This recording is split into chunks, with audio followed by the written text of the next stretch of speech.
विपक्षी गठबंधन इंडिया का नाम पढ़ने के बाद देश में भारत नाम से संबोधित करने की चर्चा शुरू हो गई है।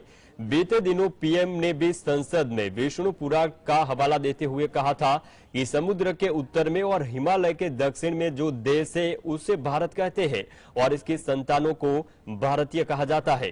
क्या है भारत वर्ष नाम के पीछे का रहस्य, देखते हैं यह खास रिपोर्ट में।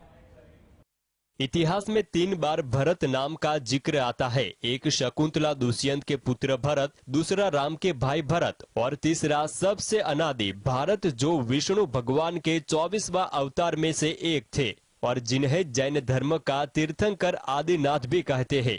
इसका नाम ऋषभदेव है और ऋषभदेव के 100 पुत्र थे, जिसमें से सबसे बड़ा पुत्र था भरत। भरत का जिक्र विष्णु पुराण और श्रीमद् भागवत पुराण विशेष रूप से मिलता है। सतयुग की बात है। सबसे बड़ा पुत्र होने की वजह से जब ऋषभदेव ने भरत को राजपाट सौंपा और तपस्या करने नेपाल के गंडकी नदी शालिग्राम क्षेत्र में चले गए। राजा भरत का शासन हिमाचल से लेकर समुद्र पर्यंत यानी हिमालय से लेकर कन्याकुमारी तक फैला था। राजा भरत का शासन बहुत अच्छा चल रहा था।